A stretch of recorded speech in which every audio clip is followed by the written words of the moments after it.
Ce matin, des militants écolos, soutenus par l'adjoint à l'environnement Jean-Pierre Cervantes, ont été refoulés par la police municipale et certains élus de la majorité. La cause de ce charivari, l'abattage des platanes du cours Kennedy, atteint par le chancre coloré. Nous demandons à voir toutes les autorisations. Nous demandons à voir les autorisations. Qui c'est qui défend l'écologie? Voilà. Parce que je parce que vous m'utilisez comme ça et que lui aussi.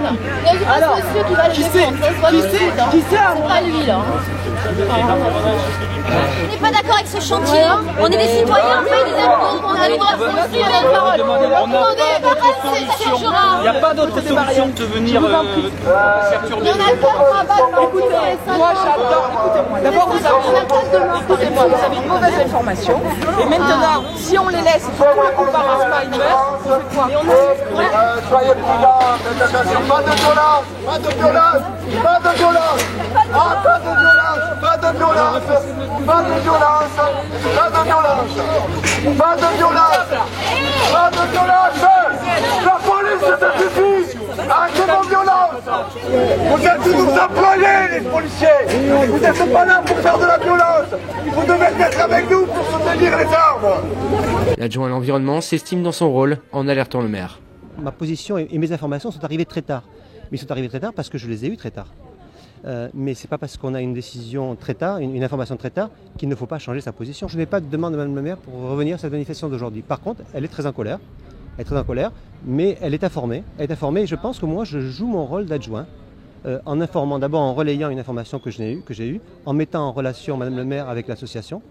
Et puis en alertant sur un certain nombre de points, comme sur les nids, sur la période à laquelle ça se fait, qui n'était peut-être pas pris en compte au moment où la décision a été prise. Donc je pense que en tant qu'adjoint, surtout adjoint à l'environnement, j'ai ce rôle d'alerte à faire vis-à-vis de Mme le maire. De son côté, Chantal Rezouali, en charge du cadre de vie, défend la position du maire d'Avignon et ne comprend pas ce revirement de situation, tout comme Françoise Licher, élue du Front de gauche. Je suis surprise, même voire choquée, de la position de M. Cervantes, alors qu'il a voté la délibération en connaissance de cause.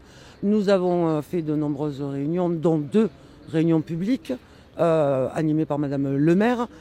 J'ai rencontré personnellement tous les riverains et commerçants du cours Jean Jaurès et du cours Kennedy, ainsi que de la rue des Teinturiers. Donc on ne peut pas dire qu'il n'avait pas l'information, puisque déjà il a voté la délibération, et donc aujourd'hui je ne comprends pas sa position. Je suis un petit peu comme ma collègue Chantal, je ne comprends pas, puisque Madame le maire a quand même créé les conditions pour qu'on ait le débat entre nous, et pas eu de problème au moment du vote en conseil municipal. Donc je ne comprends pas qu'on puisse à la fois avoir un double langage, voter d'un côté, ne pas amener d'arguments contre dans les débats, et puis une fois que les élections départementales sont passées, balancer des pavés comme cela dans la presse, sur Facebook, enfin voilà, de partout. Ce n'est pas la première fois que l'élu vert se désolidarise de sa majorité municipale. Il pourrait bien en payer le prix. Après, elle prendra la décision, mais il faudrait maintenant qu'on ait une décision collective. Et je pense que ce n'est pas parce qu'il y a les machines qui sont livrées, qui sont là aujourd'hui, qu'il faut prendre cette décision. Je pense qu'on peut prendre le temps de la réflexion, le temps de la collégialité et le temps de l'intelligence. Oui, mais là, ça y est, les machines sont en marche, les tronçonneuses tournent. Qu'est-ce que vous allez faire? Alors moi, je ne vais rien faire. Moi, je suis adjoint à la ville d'Avignon. Je ne suis pas dans la manifestation. Mais je soutiens le point de vue des manifestants parce que je pense qu'il faudrait retarder de quelques mois, prendre le temps de la réflexion avant d'abattre ces arbres.